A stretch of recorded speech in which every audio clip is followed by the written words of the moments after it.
Salve a tutti i lettori e lettrici di Wars Libri Comics, bentornati in un nuovo video. Oggi vi porto con noi alla Milano Games Week Cartoomix 2024, dove abbiamo avuto il piacere, l'onore e la soddisfazione anche di incontrare Jason Aaron e di intervistarlo. Jason Aaron è stato il fautore, lo sceneggiatore del rilancio delle serie a fumetti di Star Wars nel 2015, appunto andando a scrivere proprio l'ammiraglia Star Wars, e ha poi fatto altre, incursioni nella galassia lontana lontana, ad esempio in Darth Vader Black, White and Red. Tra poco lo rivedremo a gennaio del 2025 su A New Legacy, lo speciale celebrativo dei 10 anni dei fumetti Star Wars tornati in Marvel, e abbiamo parlato proprio di questo e di questo anniversario speciale con lui. Buona visione e grazie mille per continuare a seguirci. Se non l'avete ancora già fatto, iscrivetevi al canale, mettete un mi piace a questo video, lasciateci un bel commento perché ci aiuta moltissimo anche a portare a casa tutte queste belle interviste per voi. Grazie mille e buona visione. Hi Jason, it's a pleasure to meet you. I'm Giorgio Bondi. I'm the founder and editor-in-chief of Wars Libri Comics. We are the only community in Italy and one of the few in the world that are really focused on Star Wars books and comics. Cool. And so I'm really happy to meet you today. I have a few questions about your Star Wars experiences in the past and a couple regarding Teenage Mutant Ninja Turtles. In January it will be 10 years since the start of the new Marvel comics with of the new Star Wars comics with Marvel, and your comic book, it was the one that really made me create this blog and this website, so thank you for that. Cool. I would like to ask you, how do you feel thinking back to those moments? What are you most satisfied with your run, and what is something that you feel sorry you couldn't do because of time and stuff? Yeah, I mean, I think I feel good and satisfied looking back at what we did on that series. There wasn't really anything super big left hanging that I felt like I didn't get to do. I mean, there was. I could have stuck around longer. I kind of left at a good time where I was still hungry and still excited about the book. I hadn't run out of ideas, but also it seemed like time to step away with the idea that I could always come back and do more Star Wars stories if I wanted to. And I've done, some little things here and there. Yeah. But I think I'm just proud of how we were able to kind of recapture the feel of that original film and remind people of, why they fell in love with Star Wars back in the day, and to make a book that I think also felt big and important. We kind of grabbed for as many big beats as we could that took place between, the two original movies. In issue 1, we get Luke Skywalker and Darth Vader face to face for the first time, and we get the moment where Darth Vader first hears the name Skywalker in relation to the kid who blew up the Death Star. And we have Boba Fett be a big part of, he's the one who tells Darth Vader that name. We get Luke Skywalker and Boba Fett to fight each other, even though, I had the challenge of Luke can't see Boba Fett because he doesn't recognize him in Empire Strikes Back. So I had to figure out, how can they fight without him being able to see him? We did a callback to sort of Luke's training with Ben, where he had the blaster shield over his eyes, and we got Jabba the Hutt in the story, and we did Vader Down, which was a big, Darth Vader-centric story where we got to say Darth Vader kind of cut loose for the first time in a really huge way. So I was really, really happy with all the kind of big moments we were able to do, and then I got to work with a ton of different incredible artists. Stuart Eminem did really amazing stuff on the book, and of course, the late great recently passed John Cassaday, who was the original artist on it. John's passion for Star Wars and for those characters was a big part of that first arc, and of kind of setting the tone for the book, and of just establishing. Like I said, we both looked at it as two kids who saw Star Wars at the perfect age, fell in love with those characters, played with the toys.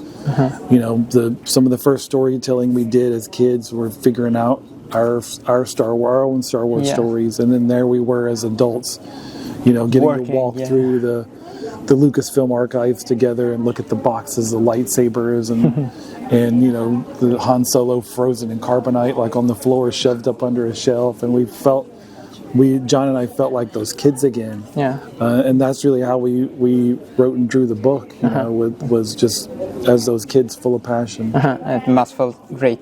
And now you are coming back to the galaxy far, far away with a new legacy. So you are celebrating these 10 years. How is it to return for, let's say, a celebratory moment? Because, and we will get to it in a few moments, you did some other stuff in Star Wars, for example, Darth Vader, Black, White, and Red, but now you are celebrating that comeback. How are you approaching, or how did you approach this a new legacy, this special? Yeah, the story I did was it focused on Scar Squadron, who's this sort of troop of really badass stormtroopers that we introduced in the book. One of the main guys, their leader, is Krill, who's a stormtrooper with a lightsaber, which I always just liked that visual.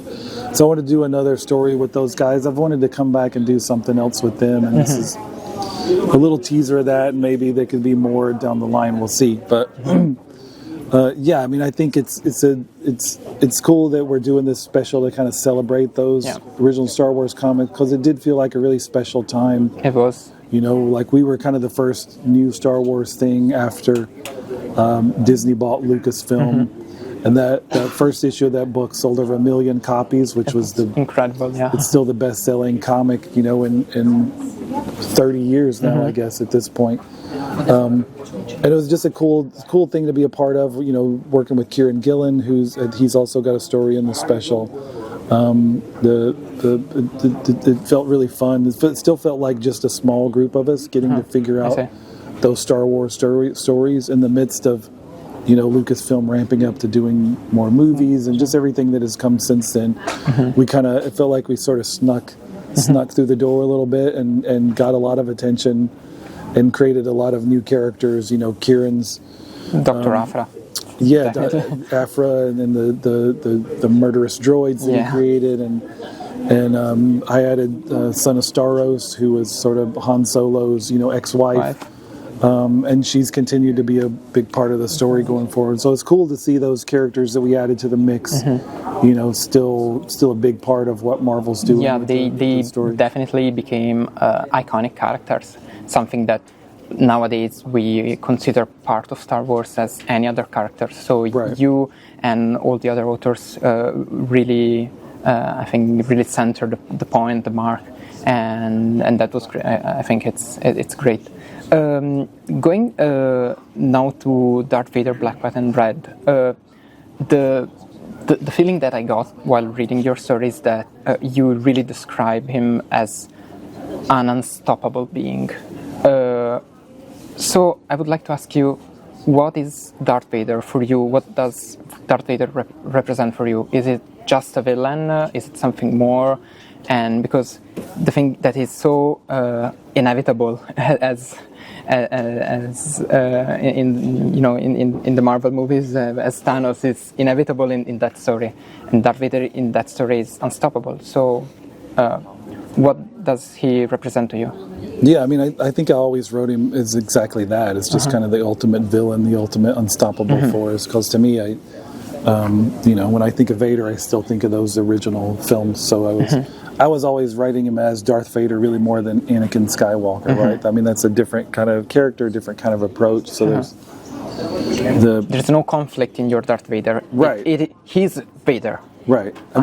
You get hints of his emotions and hints of kind of the tragic backstory at times, but it's still buried under what is 110% a bad guy doing really, really bad things and incredibly powerful. And like the Black, White, and Red story was about showing how this guy is unstoppable even when he is immobilized. He can't physically move. He can't pick up a lightsaber to attack the people around him, but he's still managing to kill everybody in the building, everybody in his vicinity, even when he's just lying there, unable to rise off the table, just to show like how powerful he is, even in situations where you think you've got him, You think you've got him locked down and under control, and you absolutely do not. I see. Just to close up on Star Wars, it's a fun question, but I remember at Lucca in 2017, you said on the panel that you kept proposing to Marvel that you would like to write a horror story set on the Forest Moon of Endor, focusing on Ewoks. Is this still your guilty pleasure, or have you changed your mind on this? I would still do that in a heartbeat, absolutely. Okay. but I don't think Lucasfilm is any closer to approving it now than they would have been in 2017. Okay, but it's fun that you're still thinking about it. Just going now to the relaunch of Teenage Mutant Ninja Turtles. I read some interviews of you saying that this was kind of an opportunity that was proposed to you and you hadn't really thought about it beforehand. Right. What made you say, yes, I would like to do TMNT? I think it just seemed like the right character for the right moment in time, right? The right book for the right moment in time, which is how I've based a lot of the decisions on over the course of my career. I've realized it's, instead of just chasing characters, instead of just coming in and say, well, I want to write Spider-Man, or I want to write Batman. It's about, what feels like the right point in your career, the right point in time, what's the situation, who else is working on it, and just what story sparks to you at that moment. So I think with Turtles, it kind of came out of the blue, and it felt like a great opportunity getting to launch a new book on the 40th anniversary.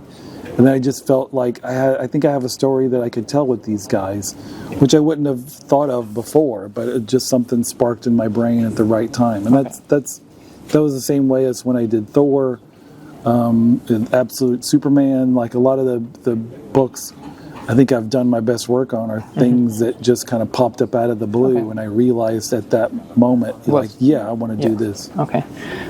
So thank you so much for your time. I would like to ask you, what is your favorite pizza? Not your favorite turtle, but your favorite pizza. My favorite pizza? Yeah. Favorite kind of pizza? Yeah. I don't know that I've got a favorite kind. I mean, I'm pizza. Right. I'm usually like a lot of toppings. Definitely, there's got to be mushrooms involved. Okay. I think always mushrooms. Go with mushrooms. Yeah. Okay, that's nice. Thank you so much for your time. Thank you. Have a nice day here. Cheers. Bye.